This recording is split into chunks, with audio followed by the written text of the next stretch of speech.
দিল্লি বিস্ফোরণ কাণ্ডে যত সময় এগোচ্ছে বা তদন্ত এগোচ্ছে তত পেঁয়াজের খোসার মতন বেরিয়ে পড়ছে ষড়যন্ত্র। এই বিস্ফোরণ কাণ্ডে যাকে গ্রেফতার করা হয়েছে বা যাদের গ্রেফতার করা হয়েছে তাদের মধ্যে একজন শাহিন, তিনি কি এই জৈশ-ই মোহাম্মদের মহিলা শাখার হ্যান্ডেলার? 2 বছর ধরে প্ল্যান, ছক এবং বড় বড় শহর কলকাতা, লখনউয়ের মতন শহরও টার্গেট ছিল তাদের। এই গোটা ঘটনায় আমাদের রাজ্য বা শহর কোনোটাই কি সুরক্ষিত নয়? পশ্চিমবঙ্গে এই জঙ্গিবাদের ইতিহাসই বা কি? তাতে কি ভূমিকা ছিল রাজ্য পুলিশ বা কলকাতা পুলিশের?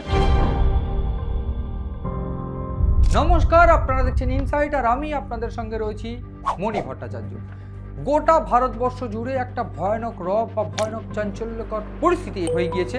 তার অন্যতম কারণ দিল্লি বিস্ফোরণ কাণ্ড। এবং এই দিল্লিতে এই যে বিস্ফোরণ, সেই বিস্ফোরণের পরই গোটা দিল্লি জুড়ে যে চাঞ্চল্য বা গোটা ভারতবর্ষ জুড়ে যে চাঞ্চল্য শুরু হয়েছে, তারই মধ্যে যত এই বিস্ফোরণ কাণ্ডের তদন্ত এগোচ্ছে ঠিক তত ফাঁস হতে শুরু হয়েছে ভয়ানক সব তথ্য। এবং সেই তথ্যের মধ্যে বেশ কিছু তথ্য আমি গত যে অনুষ্ঠান সেই অনুষ্ঠানগুলোতে দেওয়ার চেষ্টা করেছি, কিন্তু আজকে যে অনুষ্ঠান সেটা একটু অন্যরকম। তার কারণ আমি আজ একটু ইতিহাস নিয়ে কথা বলতে চাইবো এবং বর্তমান প্রেক্ষাপটের সঙ্গে এই ইতিহাসকে যে সমীকরণ মেলাবো, এবং সেইটা অত্যন্ত গুরুত্বপূর্ণ। তার কারণ আজকের এই অনুষ্ঠান আমার আপনার পছন্দের শহর বা রাজ্য কলকাতাকে নিয়ে। প্রাথমিকভাবে আমরা দেখেছি দিল্লি বিস্ফোরণ কাণ্ডে যে কয়েকজন গ্রেফতার হয়েছে তাদের মধ্যে চিকিৎসক যোগ পাওয়া গিয়েছে, এবং এই চিকিৎসক যোগ তাদের অধিকাংশই চিকিৎসক হওয়ায় রীতিমতো গোয়েন্দাদের কিন্তু একটা ঘুম উড়ে যাওয়ার মতন পরিস্থিতি। সেইটা অবশ্যই বলার অপেক্ষা রাখে না। একটা মহান পেশা চিকিৎসক এবং চিকিৎসা বিজ্ঞান একটা মহান পেশা, ঠিক সেই জায়গায় দাঁড়িয়ে চিকিৎসকরা যদি জঙ্গিবাদের সঙ্গে যুক্ত হয় তবে গোটা দেশের রক্ষা কে করবে, এই একটা প্রশ্ন উঠছে। ঠিক সেই জায়গায় একজন ব্যক্তি বা একজন মহিলাকে গ্রেফতার করা হয়েছে, তিনিই নাকি এই জৈশ-ই মোহাম্মদের হ্যান্ডেলার। আমি একটু যোগসূত্র আনতে চাইবো। কাশ্মীরে 19 অক্টোবর গ্রেফতার হয় এক ব্যক্তি আদিল নামে পোস্টার সাটাতে গিয়ে জৈশ-ই মোহাম্মদের। তারপর তার থেকে মুজাম্মিল গ্রেফতার হয়, মুজাম্মিল থেকে এই শাহিন গ্রেফতার হয়, যিনি চিকিৎসক, ফরিদাবাদ হরিয়ানার চিকিৎসক, তিনি গ্রেফতার হয়। তারপর আস্তে আস্তে এই গোটা ছকটা শুরু হয় এবং ইতিমধ্যে আমরা দেখেছি বা জানি উমার, যিনি ঘাতক গাড়ি বা হুন্ডাই i20 গাড়ি, সেখানে বিস্ফোরণ হয় এবং সেই বিস্ফোরণের গাড়িতে ছিলেন এই 4-5 জন চিকিৎসক যারা জড়িত, তারা প্রত্যেকেই ইন্টারকানেক্টেড ছিল বলে কিন্তু প্রাথমিকভাবে জানা গিয়েছে। আমি বিস্ফোরণের যে তদন্ত প্রোগ্রেস বা সেই তদন্ত প্রোগ্রেসের বিষয়ে আমি এখনই যাবো না, কিন্তু তার আগে আমি যেটা বলবো যে এই যে হ্যান্ডেলার বা যেটা ইতিমধ্যে তথ্য উঠে আসছে এই শাহিন, তিনি কিনা এই গোটা চক্রটার একেবারে মূল মাথা এবং একজন মৌলবী, যেটা আমি বলছিলাম গত অনুষ্ঠানে, তিনি এবং এই শাহিনই মূল মাথা। এবং এই শাহিন কিনা এই জৈশ-ই মোহাম্মদের যে জামাতুল মুমিনাত যে মহিলা শাখা, সেই মহিলা শাখায় যে মাসুদ আজহারের যে বোন সাদিয়া আজহার, তার একেবারে হ্যান্ডেলার। অর্থাৎ এটা পরিষ্কার হয়ে যাচ্ছে যে এই জৈশ-ই মোহাম্মদের যে যোগসূত্র প্রকাশ হতে পারে, এইটা প্রকাশ আসতেই বা এই তথ্য উঠে আসতেই চাঞ্চল্য শুরু হয়ে গিয়েছে। তার কারণ এই হামলার দায় এখনো অবধি কোনো জঙ্গি সংগঠন নেয়নি। ফলত এই যে মহিলা শাহিন, তাকে গ্রেফতার হওয়ার পর বেশ কিছু তথ্য জানা গিয়েছে। তার পাশাপাশি এনআইএ এই তদন্তভার নেওয়ার পর মুজাম্মিল, যাকে গ্রেফতার করা হয়েছে, আদিলের পর যাকে গ্রেফতার করা হয়েছে, চিকিৎসক হরিয়ানার, যার লকার থেকে AK-47 মতন আগ্নেয়াস্ত্র পাওয়া গিয়েছে, এই মুজাম্মিলকে জিজ্ঞাসাবাদ করে বেশ কিছু ছক, ব্লুপ্রিন্ট তারা একেবারে বাজেয়াপ্ত করেছে। ঠিক সেইগুলোকে অ্যানালিসিস করে, এক্সপার্ট অ্যানালিসিসের পর বোঝা যাচ্ছে যে এই যে জঙ্গি সংগঠনটি বা এই জঙ্গি যে মডিউলটি, তাদের হামলার ছক মূলত ছিল কলকাতা সহ বিভিন্ন শহরে এবং গুরুত্বপূর্ণ শহরগুলোতে হামলার ছক ছিল। তার এই গোটা প্রক্রিয়াটা গত 2 বছর ধরে ছকছে তারা, এবং বিভিন্ন শহরে তারা গিয়েছিল, বিভিন্ন দিল্লি সহ বিভিন্ন শহরে বিস্ফোরক জোগাড় করা, সেটাকে একেবারে মজুত করা, সেই সমস্ত কারবার তারা করছিলেন। এই তথ্যই কিন্তু উঠে আসছে। ঠিক এই জায়গায় আমি আজকে যে অনুষ্ঠানটা মূল যে বিষয়টা একটু ঢোকার চেষ্টা করব, যে এই গোটা ঘটনায় প্রশ্ন উঠছে, তবে কি কলকাতা বা আমার আপনার পছন্দের শহর কলকাতা বা রাজ্য পশ্চিমবঙ্গ সেফ নয়? এবং কেন সেফ নয়? কি ইতিহাস জড়িয়ে রয়েছে এই পশ্চিমবঙ্গের সঙ্গে? এই প্রশ্নের উত্তর আজ আমি দেবো, এবং তার সঙ্গে আমি একটু বলতে চাইবো যে পশ্চিমবঙ্গ পুলিশ বা রাজ্য পুলিশ বা কলকাতা পুলিশ এই ঘটনাগুলিতে যে ঘটনা বিবরণ আজ আমি দেবো, সেইগুলোতে কি গুরুত্বপূর্ণ ভূমিকা পালন করেছে। ঠিক যে কারণে এই মুহূর্তে দাঁড়িয়েও কলকাতা এখনও অবধি নিরাপদ বলা ভালো, বা রীতিমতো বলা ভালো, জঙ্গিদের টার্গেট থাকা সত্ত্বেও কলকাতায় এমন কোনো ঘটনা বা শহরে বা রাজ্যে এমন কোনো ঘটনা লাস্ট 10 বছরে অন্তত ঘটেনি। সেখানে এই গোটা যে বিষয়টা আলোচনা করতে গিয়ে প্রথম যদি আমি যাই সেক্ষেত্রে আমাকে বলতে হবে জানুয়ারি 2015 বর্ধমান খাগড়াগড় হামলা বা খাগড়াগড় বিস্ফোরণ কাণ্ড। এই বিস্ফোরণ কাণ্ডে এনআইএ একেবারে তোড়জোড় করে নামে। এই বিস্ফোরণ কাণ্ডে রীতিমতো বেশ কয়েকজনের মৃত্যু হয় আমরা জানি। এই বিস্ফোরণ কাণ্ডে জৈশ-ই মোহাম্মদ নয়, শুধু জামাতুল মুজাহিদ্দিন জেএমবি জঙ্গি সংগঠনের নাম জড়ায়, জেএমবি বাংলাদেশের নাম জড়ায়। সেখান থেকে বেশ কয়েকজন জঙ্গি গ্রেফতার করা হয়। তারপর এনআইএ তদন্তভিত্তিক প্রসেসে এগোলে প্রায় 40 জন জঙ্গিকে গ্রেফতার করা হয়। বেশ কয়েকজনের মৃত্যু হয়েছিল। এই ঘটনার পর অর্থাৎ 2015 এই খাগড়াগড় বিস্ফোরণের পর তেমনভাবে গোটা পশ্চিমবঙ্গে বা শহরে এইরকম কোনো বিস্ফোরণ বা এরকম কোনো ঘটনা ঘটেনি। কিন্তু যে বিষয়টা ঘটেছে এই গোটা পশ্চিমবঙ্গ থেকে বারবার করে, যেহেতু সীমান্তবর্তী এলাকাগুলো, সেই এলাকাগুলোতে বারবার করে একাধিক জঙ্গি মডিউল ধরা পড়েছে, একাধিক জঙ্গি মডিউলকে গ্রেফতার করা হয়েছে। কখনো এসটিএফ, কখনো এনআইএ, কখনো রাজ্য পুলিশের এসটিএফ, বা কখনো কেরল পুলিশ, কখনো মেঘালয় বা আসাম পুলিশ, এই প্রত্যেকে কিন্তু তারা গ্রেফতার করেছে পশ্চিমবঙ্গ থেকে। এবং সে প্রসঙ্গে আমি একটু বলে রাখতে চাইবো অ্যাডিশনালি যে আমরা সবাই জানি, ইতিমধ্যে আমি এই নিয়ে অনুষ্ঠান করেছি, যে জৈশ-ই মোহাম্মদ বা লস্কর-ই তৈবার বেশ কয়েকটি শাখা কিন্তু এই মুহূর্তে সুপার অ্যাক্টিভ বাংলাদেশের। ফলে একদিক থেকে যখন গোটা ভারতবর্ষের এই পশ্চিমবঙ্গ বাংলাদেশের সঙ্গে একাধিক বর্ডার শেয়ার করছে, ঠিক সেই জায়গায় দাঁড়িয়ে আতঙ্ক হওয়ারই কথা, বা এই জায়গায় দাঁড়িয়ে একটা আশঙ্কা হওয়ারই কথা। কারণ সাম্প্রতিককালে আমরা দেখেছিলাম যে ওয়াকফ সংশোধনী বিল নিয়ে মুর্শিদাবাদ বা মালদা উত্তপ্ত হয়ে যাওয়ার ঘটনায় জঙ্গির যে প্রসঙ্গ, সেই প্রসঙ্গ উঠছিল, এবং সেক্ষেত্রে বিজেপির তরফ থেকে বা রাজ্যের বিরোধীদের তরফ থেকে কিন্তু এই প্রসঙ্গ ওঠানো হয়েছিল যে বাংলাদেশ থেকে জঙ্গি এসেছে বা জঙ্গিদের বাংলাদেশ থেকে দুষ্কৃতী এসে এই কারবার ঘটিয়েছে।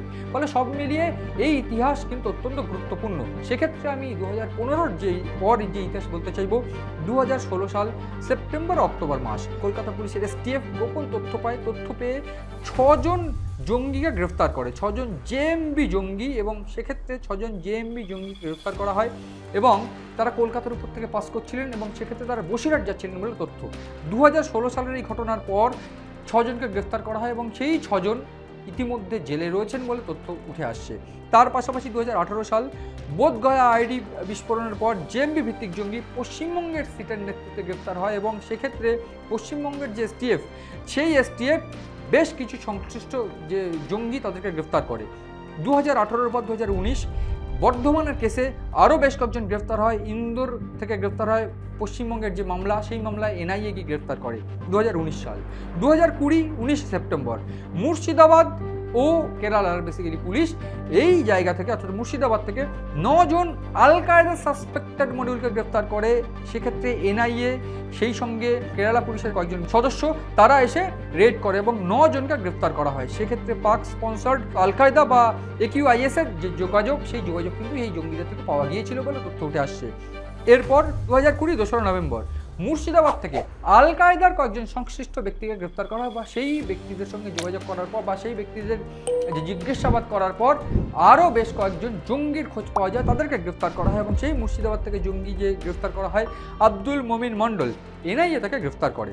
3রা নভেম্বর 2021 সুভাষগ্রাম থেকে এনআইএ ফের গ্রেফতার করলো আব্দুল মান্নান নামে একজন জেএমবি সাসপেক্টকে। তথ্য উঠে আসে এই জেএমবি সাসপেক্টেড বাংলাদেশে খালের মাধ্যম দিয়ে তথ্য পাচার করতো বা জিনিসপত্র পাচার করতো, এবং বিভিন্ন ক্ষেত্রে এই জেএমবি যে সুভাষগ্রাম থেকে যাকে গ্রেফতার করা হয় আব্দুল মান্নান, তার নকল ভোটার আই কার্ড সহ বিভিন্ন নকল নথি তার থেকে গ্রেফতার করা হয়।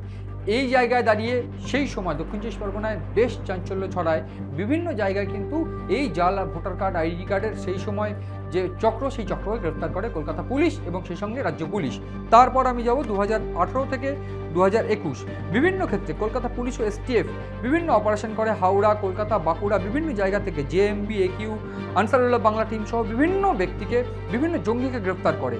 সেই সময় 2018, 19, 20 সালে কলকাতা এসটিএফ এবং তাছাড়া স্টেট সিআইডি এবং এনআইএ মোট 21 জন জঙ্গিকে গ্রেফতার করে। সেই জঙ্গি মোট জেএমবি, একিউ বা আনসারুল্লাহ বাংলা টিম রয়েছে, অর্থাৎ 21 জন জঙ্গিকে এই 3 বছর সেপারেট অপারেশনে কিন্তু গ্রেফতার করা হয়।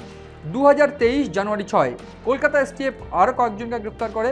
সেক্ষেত্রে বিভিন্ন ক্ষেত্রে তাদের সঙ্গে যে বিস্ফোরক মজুদ পাওয়া যায়, শাসন থেকে 2 জনকে গ্রেফতার করা হয় ঠিক একই টাইমে। তাদের সঙ্গে ইন্টারকানেকশন পাওয়া যায়, 2 জনকে গ্রেফতার করা হয় শাসন থেকে, এবং সেই সঙ্গে কলকাতা পুলিশের এসটিএফ 2 জনকে গ্রেফতার করে, শাসন থেকে কলকাতা পুলিশ গিয়ে রেড করে। ফলে এই জায়গায় 4 জনকে একসঙ্গে গ্রেফতার করা হয়, এবং তাদের সঙ্গে আল কায়দার যে যোগাযোগ সেই যোগাযোগ পাওয়া যায় এবং সেক্ষেত্রে তাদের মধ্যে একজন যুবক গ্রেফতার হয়। সেই যুবক কিনা আল কায়দার সঙ্গে বিভিন্ন রকমভাবে সাইবার ওয়েতে যোগাযোগ রাখতো এবং সেক্ষেত্রে হোয়াটসঅ্যাপ এনস্ক্রিপ্টেড বা টেলিগ্রাম এনস্ক্রিপ্টেড ওয়েতে তারা কারবার করতো এবং ব্যবসা করতো, বা সাইবার সিকিউরিটির যে কাজবাজগুলো পশ্চিমবঙ্গ ভিত্তিক যে যারা জঙ্গি সংগঠন আছে এই সাপোর্ট কিন্তু ওই যুবক দিত বলে তথ্য উঠে আসছে। আমরা প্রাথমিকভাবে তদন্তের সাথে কারোর নাম প্রকাশ না করলেও এইরকম তথ্য কিন্তু উঠে আসছে। এছাড়া রয়েছে ডিসেম্বর 2024 রাজ্যের বেশ কয়েকটি জায়গা থেকে এসটিএফ বা রাজ্য পুলিশের অভিযানে বিভিন্ন ক্ষেত্রে পুলিশ নতুন সেল ভেঙে গ্রেফতার করা হয় এবং একটা নতুন মডিউল তৈরি হয় বিভিন্ন ক্ষেত্রে বাদুড়িয়া, বসিরহাট বিভিন্ন এলাকায়, সেক্ষেত্রে 3 জনকে গ্রেফতার করা হয়। মে 2025 কলকাতা এয়ারপোর্টের কাছে 4 জন জঙ্গিকে গ্রেফতার করা হয়, সেক্ষেত্রে অস্ত্র উদ্ধার করা হয়, সেই সঙ্গে অস্ত্র পাওয়া যায়। মে 2025 2 সাসপেক্টেড জেএমবি অপারেশনাল যে জঙ্গি ডায়মন্ড হাবড়া থেকে গ্রেফতার করা হয়, এসটিএফ তাদেরকে গ্রেফতার করে। 2025 জুনে এসটিএফ আরও অপারেশন চালিয়ে বীরভূম থেকে ফরগেটেড আইডি সিন্ডিকেট এবং সেই সঙ্গে জেএমবির যে যোগ, সেই যোগসূত্রে পাওয়া জঙ্গি তাদেরকে 2 জনকে গ্রেফতার করার ফলে এই যে গত 10 বছরের বিভিন্ন ক্ষেত্রে জঙ্গি সংগঠনদের যোগাযোগ, আল কায়দা, জেএমবি, আনসারুল্লাহ বাংলা টিম, এই যোগাযোগের যে ইতিহাস, সেই ইতিহাস অত্যন্ত দীর্ঘ। তার কারণ এই বারবার ক্ষেত্রে একাধিক ক্ষেত্রে এই যে গ্রেফতার, তারপর পশ্চিমবঙ্গ পুলিশের সুপার অ্যাক্টিভিটি এবং রীতিমতো বলা ভালো এইটাই যে পশ্চিমবঙ্গ পুলিশ বা রাজ্য পুলিশ বা কলকাতা পুলিশ তারা যে ধরনের অ্যাক্টিভিটি এসটিএফ বা বিভিন্ন ক্ষেত্রে তাদের যে স্পেশাল অপারেশন গ্রুপ রয়েছে তারা করেন, সেই জায়গা থেকে এই ধরনের জঙ্গি কোনোভাবে পশ্চিমবঙ্গের মধ্যে ঢুকে গেলেও, পশ্চিমবঙ্গে জাল বেছালেও, পশ্চিমবঙ্গ থেকে বিস্ফোরণের চেষ্টা করলেও বা শহর কলকাতায় বিস্ফোরণের চেষ্টা করলেও 2014 পর বা 2015 খাগড়াঘাট বিস্ফোরণের পর গোটা রাজ্য জুড়ে তেমন কোনোভাবে কোনো বিস্ফোরণ ঘটেনি। ফলে স্বাভাবিকভাবে